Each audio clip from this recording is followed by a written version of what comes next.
Hello all, welcome back to our channel and welcome back for another amazing video. So this is the before, this is the how the bed look like. So let's start the video so that we transform it.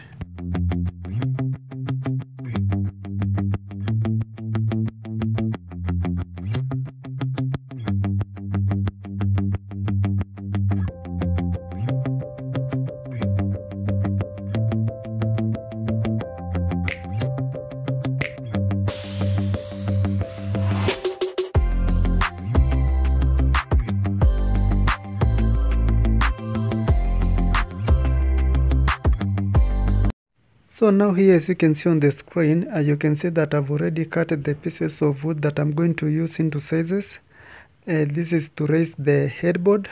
As usual, all my customers usually want their headboard raised, and I've already cut the headboard, the original headboard, as you can see on the screen. I've already cut, and now I'm just going to put the adjustment layer. This is the part that I usually use to raise the headboard, and this is how it looks.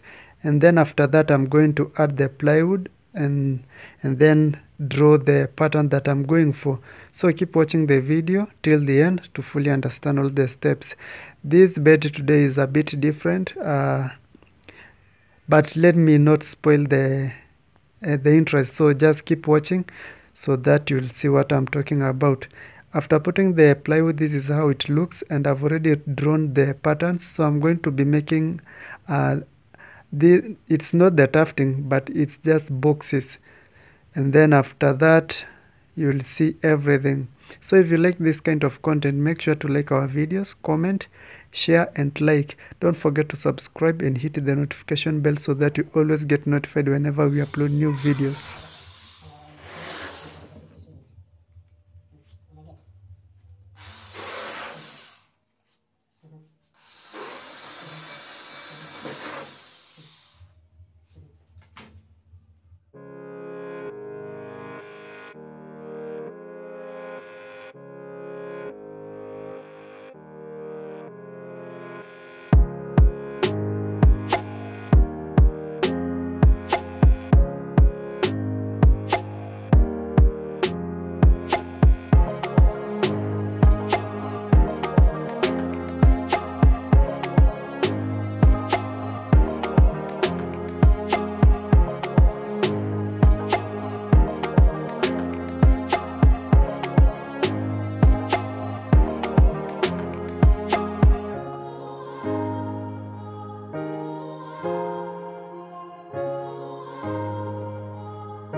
Before you guys start asking me why I'm cutting this form, this is the reason, so that I can squeeze this fabric in between the parts that I've cut for this pattern or this design that I'm going for today. So just watch. This is the part that I'm telling you that you squeeze the fabric, and then later on, as you will see in my video, you will see that I'm going to be using also buttons to tighten the fabric or for this design. So keep watching and don't skip the ads. If you get the ads, yeah, that is where we get our revenue. So I hope you like this video. So like it and comment. Tell me what you think in the comment section below.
Now this is the buttons that I was telling you that I'm going to be using, and I'll be putting them in these where the boxes meet. So I'll be using this needle to pass the string to the back of the headboard, and then after that I'm going to staple them at the back, but I'm going to squeeze a small video where I'll be showing you how I'm going to staple the strings at the back of the headboard. So that is basically how you do it. You just pass through the string holding the buttons, and then you staple them at the back.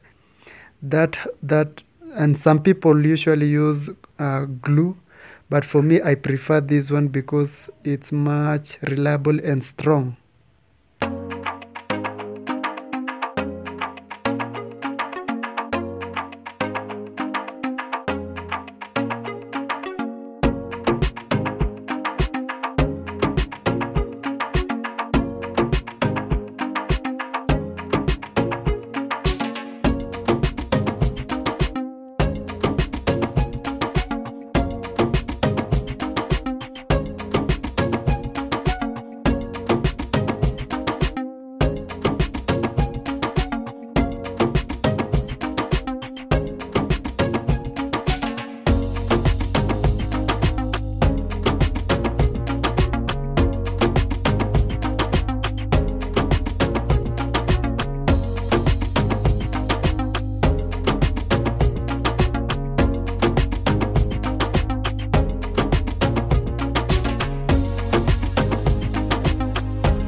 And this is how the back looks like, and always don't forget to cover the back using this lining fabric. So for me, I'm going to cover it.